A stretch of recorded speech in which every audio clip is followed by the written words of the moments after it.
نحمده ونصلي على رسوله الكريم اما بعد فاعوذ بالله السميع العليم من الشيطان الرجيم من همزه ونفخه ونفثه بسم الله الرحمن الرحيم والسابقون الاولون من المهاجرين والانصار والذين اتبعوهم باحسان رضي الله عنهم ورضوا عنه۔ محترم ناظرین و سامعین کرام، السلام علیکم ورحمۃ اللہ وبرکاتہ۔ آج ہم جس حوالے سے چند معروضات آپ کے سامنے رکھنا چاہتے ہیں وہ ہے سیدنا امیر معاویہ رضی اللہ تعالی عنہ کی فضیلت اور ان کی شان قرآن اور حدیث سے۔ سیدنا امیر معاویہ رضی اللہ تعالی عنہ ان عظیم ہستیوں میں سے ہیں کہ جن کو رسول اللہ صلی اللہ علیہ وسلم کا صحابی ہونے کا شرف بھی حاصل ہوا اور اللہ کے پیغمبر صلی اللہ علیہ وسلم کا سالہ ہونے کی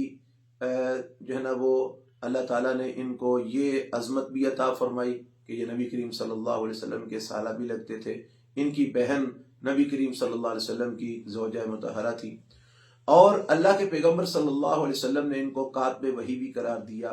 کہ اللہ کے پیغمبر صلی اللہ علیہ وسلم ان کو اللہ تعالیٰ کے اتارے ہوئے احکامات لکھوایا کرتے تھے اور یہ لکھا کرتے تھے۔ سیدنا امیر معاویہ رضی اللہ تعالیٰ عنہ ان عظیم لوگوں میں سے ہیں جن کو اللہ تعالیٰ نے رضی اللہ عنہم ورضوا عنہ کا جو ہے نا وہ اعزاز عطا فرمایا ہے۔ قرآن مجید کی ایک آیت جو میں نے شروع میں جس کے چند الفاظ پڑھے ہیں، والسابقون الاولون من المہاجرین والانصار والذین اتبعوہم باحسان رضی اللہ عنہم ورضوا عنہ۔ اللہ فرماتے ہیں کہ جو پہلے سبقت لے جانے والے مہاجرین اور انصار اور جو ان کے پیچھے آنے والے اس نیکی کے کام میں اللہ تعالیٰ سب سے راضی ہے اور وہ اللہ سے راضی ہیں۔ اب ان کے اندر سیدنا امیر معاویہ رضی اللہ تعالی عنہ بھی شامل ہے، جس طرح کے دیگر صحابہ کرام رضوان اللہ علیہم اجمعین ان کے ساتھ شامل ہے اس عظمت میں۔ ایسے ہی حضرت امیر معاویہ رضی اللہ تعالی عنہ بھی اس عظمت میں شامل ہیں، کیونکہ وہ بھی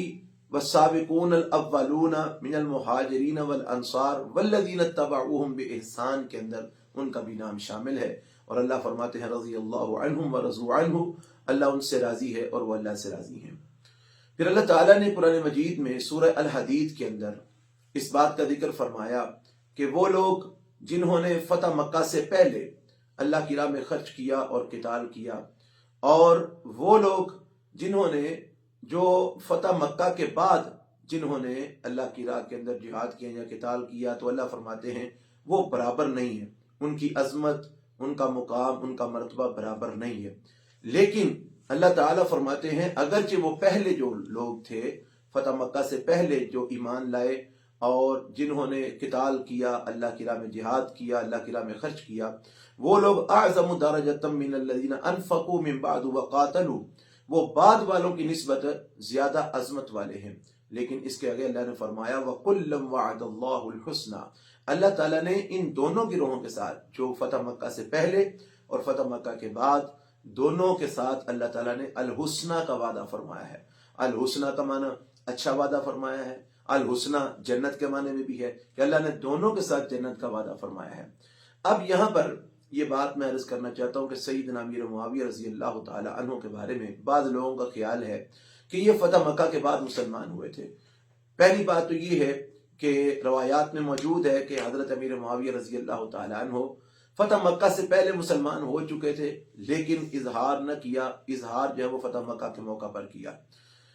اگر اس بات کو کوئی نہ بھی مانے، یہ بھی کہہ لے کہ فتح مکہ کے بعد مسلمان ہوئے یا فتح مکہ کے موقع پر مسلمان ہوئے، تو تب بھی اللہ تعالیٰ فرماتے ہیں وَكُلًّا وَعَدَ اللَّهُ الْحُسْنَى، اللہ تعالیٰ نے دونوں کے ساتھ جنت کا وعدہ فرمایا ہے۔ تو لہٰذا سیدنا امیر معاویہ رضی اللہ تعالیٰ عنہ وہ عظیم ہستی ہیں جن کے ساتھ اللہ تعالیٰ نے جنت کا وعدہ فرمایا ہے۔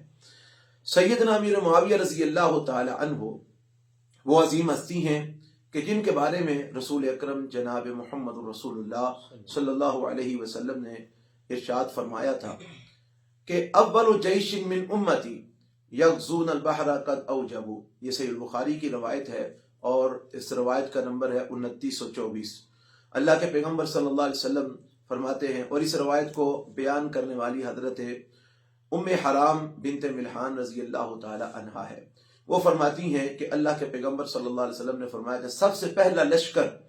جو میری امت میں سے جو سمندر کے اندر نکلے گا جہاد کرنے کے لیے، فرمایا قد اوجبوا، ان کے اوپر جنت جو ہے نا وہ واجب ہو چکی ہے۔ اور یہ حضرت ام حرام بنت ملحان فرماتی ہیں، میں نے اللہ کے نبی سے کہا آپ میرے لیے دعا فرمائیں کہ اللہ مجھے ان میں شامل فرما دے، تو نبی صلی اللہ علیہ وسلم نے فرمایا انت منہم، تو انہی میں سے ہے۔ پھر حضرت ام حرام رضی اللہ تعالی عنہا یہ اپنے خامند حضرت عبادہ بن صامت رضی اللہ تعالی عنہ کے ساتھ اس غزوے میں شریک ہونے کے لیے نکلی جس غزوے کی اللہ کے پیغمبر صلی اللہ علیہ وسلم نے پیشین گوئی فرمائی تھی اور بشارت دی تھی کہ ان کے اوپر اللہ نے جنت کو واجب کر دیا ہے۔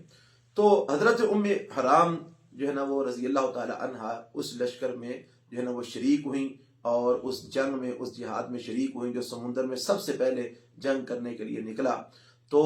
اس لشکر کے امیر سیدنا امیر معاویہ رضی اللہ تعالی عنہ تھے، ان کی قیادت اور ان کی سیادت میں یہ لشکر جو ہے نا وہ سمندر پار جہاد کرنے کے لیے گیا، جس کے بارے میں اللہ کے پیغمبر علیہ السلام نے فرمایا تھا کہ ان کے اوپر جنت واجب ہو چکی ہے۔ تو جب اس لشکر پر جنت واجب ہو چکی ہے تو اس لشکر کا جو امیر اور سردار اور سید ہے سیدنا امیر معاویہ رضی اللہ تعالی عنہ، ان پر جنت کیوں واجب نہیں ہوگی؟ تو ہمارا ایمان ہے اس حدیث کی روح سے کہ سیدنا امیر معاویہ رضی اللہ تعالیٰ عنہ وہ ہستی ہیں جن پر اللہ تعالیٰ نے جنت کو واجب کر دیا ہے۔ سیدنا امیر معاویہ رضی اللہ تعالیٰ عنہ وہ عظیم ہستی ہیں جن کے بارے میں رسول اللہ صلی اللہ علیہ وسلم نے جن کے لیے دعا فرمائی۔ آپ نے فرمایا اللہم اجعلہ ہادیا مہدیا واہدی بہ، جامع ترمذی کی روایت ہے 3842 نمبر۔ آپ فرماتے ہیں اے اللہ معاویہ کو ہادی بنا، مہدی بنا، وہدی بھی، اور اس کے ذریعے لوگوں کو ہدایت عطا فرما۔ تو یہ دعا اللہ کے پیغمبر صلی اللہ علیہ وسلم نے حضرت امیر معاویہ رضی اللہ تعالی عنہ کے لیے کی۔ تو جب اللہ کے نبی ان کے ہادی اور مہدی ہونے کی دعا فرما رہے ہیں اور فرما رہے ہیں کہ اللہ اس کے ذریعے لوگوں کو ہدایت عطا فرما، تو یہ کیسے ہو سکتا ہے کہ حضرت امیر معاویہ رضی اللہ تعالی عنہ ہادی اور مہدی نہ ہوں؟ یہ پیغمبر علیہ السلام کی دعا ہے اور ہمارا ایمان ہے کہ حضرت امیر معاویہ رضی اللہ تعالی عنہ ہادی بھی ہیں، مہدی بھی ہیں، اور اللہ نے ان کے ذریعے بہت سے لوگوں کو ہدایت بھی عطا فرمائی ہے۔ سیدنا امیر معاویہ رضی اللہ تعالی عنہ وہ ہستی ہیں جن کے بارے میں اللہ کے پیغمبر صلی اللہ علیہ وسلم نے یہ دعا بھی فرمائی تھی، اللہم علمہ الکتاب ومکن، اللہم علم معاویۃ الکتاب ومکن لہ فی البلاد وقہ العذاب۔ اے اللہ معاویہ کو کتاب کا علم سکھا۔ ایک روایت میں الحساب کا ذکر بھی ساتھ موجود ہے کہ اللہ کتاب اور حساب کا ذکر حضرت معاویہ رضی اللہ تعالیٰ عنہ کو عطا فرما۔ وَمَكِّن لَهُ فِي الْبِلَادِ، اور اے اللہ اس کو ملکوں میں، شہروں میں حکومت عطا فرما۔ اور تیسری آپ نے فرمایا وَقِهِ الْعَذَابِ، اے اللہ معاویہ کو اپنے عذاب سے محفوظ فرما۔ تو اللہ کے پیغمبر صلی اللہ علیہ وسلم کی یہ جو دعا، یہ مجموع الزوائد کے حوالے سے جو ہے نا وہ مجموع الزوائد کے اندر یہ موجود ہے۔ اللہ کے پیغمبر صلی اللہ علیہ وسلم کی اس دعا سے ہمیں معلوم ہوا کہ حضرت معاویہ رضی اللہ تعالیٰ عنہ وہ ہیں کہ اللہ کے نبی کی دعا سے اللہ نے ان کو کتاب کا بھی علم دیا، حساب کا بھی علم دیا، اور ان کو حکومت بھی اللہ تعالیٰ نے عطا فرمائی، اور اللہ تعالیٰ نے ان کو اپنے عذاب سے بھی انشاءاللہ محفوظ رکھا ہے، اور ہمارا ایمان ہے کہ وہ اللہ کے عذاب سے محفوظ ہے کیونکہ ہمارے پیغمبر محمد صلی اللہ علیہ وسلم کی دعا ہے۔ حضرت امیر معاویہ رضی اللہ تعالی عنہ وہ ہیں کہ جن کی اس حکومت کو، جس کو بعض لوگ خلافت مانتے ہیں اور بعض لوگ خلافت نہیں مانتے، جس کے بارے میں بعض لوگ بڑی باتیں کرتے ہیں، اس حکومت کے حوالے سے ایک روایت ہے اللہ کے پیغمبر علیہ السلام کی سلسلہ صحیحہ کے اندر 1747 نمبر روایت ہے۔ اللہ کے پیغمبر علیہ السلام نے فرمایا اول هذا الامر نبوۃ ورحمہ ثم یکون خلافۃ ورحمہ ثم یکون ملک ورحمہ۔ آپ نے فرمایا کہ یہ جو معاملہ ہے سب سے پہلے، یعنی دین اسلام والا جو معاملہ ہے، سب سے پہلے نبوت ہوگی اور رحمت ہوگی،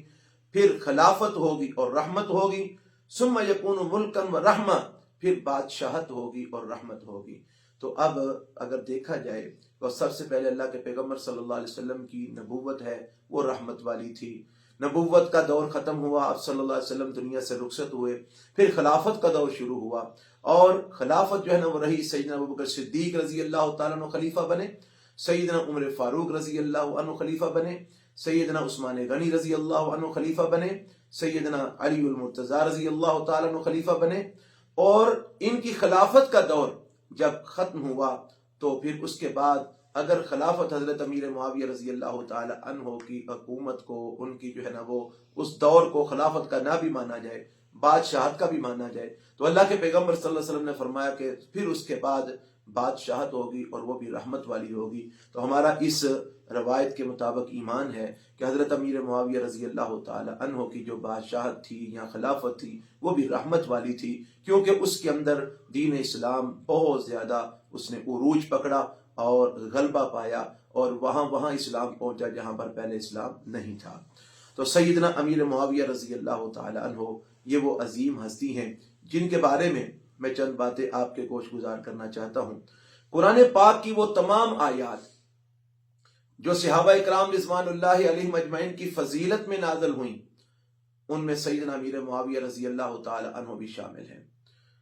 فرامین رسول جو صحابہ اکرام رضوان اللہ علیہم اجمعین کے متعلق ہیں، ان میں سیدنا امیر معاویہ رضی اللہ عنہ بھی شامل ہیں۔ وہ خوش نصیب حضرات جنہوں نے قرآن کریم اپنے ہاتھوں سے لکھا، ان میں سیدنا حضرت امیر معاویہ رضی اللہ عنہ بھی شامل ہیں۔ رسول کریم صلی اللہ علیہ وسلم کے ساتھ جہاد میں جن خوش نصیبوں نے حصہ لیا، ان میں سیدنا امیر معاویہ رضی اللہ تعالی عنہ بھی شامل ہیں۔ نبی کریم صلی اللہ علیہ وسلم کی زبان اقدس سے جن حضرات نے قرآن سنا، ان میں سیدنا امیر معاویہ رضی اللہ تعالی عنہ بھی شامل ہیں۔ رسول صلی اللہ علیہ وسلم کے پیچھے جن خوش نصیبوں نے نمازیں پڑھی، ان میں سیدنا امیر معاویہ رضی اللہ تعالی عنہ بھی شامل ہیں۔ وہ خوش نصیب جنہوں نے رسول اکرم صلی اللہ علیہ وسلم سے احادیث روایت کی، ان میں سیدنا امیر معاویہ رضی اللہ عنہ بھی شامل ہیں۔ وہ خوش نصیب جنہوں نے اپنی آنکھوں سے رسول اللہ صلی اللہ علیہ وسلم کو دیکھا، ان میں سیدنا امیر معاویہ رضی اللہ تعالی عنہ بھی شامل ہیں۔ وہ خوش قسمت کہ جنہوں نے نبی کریم صلی اللہ علیہ وسلم کے ساتھ سفر کیے، ان میں سیدنا امیر معاویہ رضی اللہ تعالی عنہ بھی شامل ہیں۔ حضرات، سیدنا امیر معاویہ رضی اللہ تعالی عنہ کی عظمت کو مانے بغیر کوئی مسلمان نہیں رہ سکتا۔ وہی ان کی عظمت کا انکار کرے گا جس کے اسلام میں اور ایمان میں شک ہے۔ مسلمان اور مومن سیدنا امیر معاویہ رضی اللہ تعالیٰ عنہ کی شان اور عظمت کا انکار نہیں کر سکتے۔ سیدنا امیر معاویہ رضی اللہ تعالیٰ عنہ کی وفات 22 رجب کو ہوئی۔ تو 22 رجب سیدنا امیر معاویہ رضی اللہ تعالیٰ عنہ کی وفات کا دن ہے کہ جس دن کچھ لوگ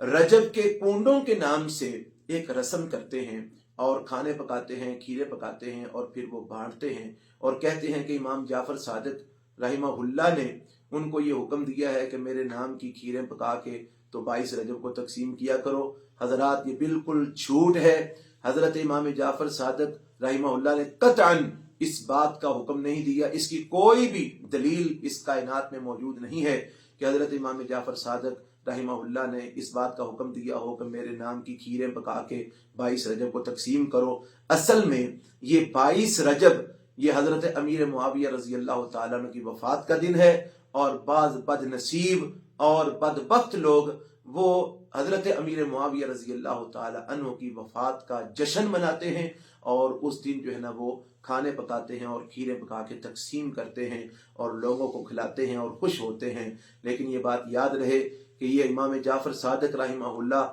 کے کنڈے نہیں ہیں، بلکہ یہ حضرت امیر معاویہ رضی اللہ تعالیٰ عنہ کی وفات کا جشن منایا جاتا ہے۔ اللہ تعالیٰ ہم سب کو ان خرافات سے محفوظ فرمائے اور سیدنا امیر معاویہ رضی اللہ تعالیٰ عنہ کی عظمت اور شان کو سمجھ کر اس کو ماننے کی توفیق دے، اور اللہ ہمیں ان لوگوں کے نقش قدم پر چلتے ہوئے دین اسلام کے غلبے کے لیے کوشش کرنے کی توفیق عطا فرمائے۔ سبحان ربک رب العزت عما یصفون وسلام علی المرسلین والحمد للہ رب العالمین۔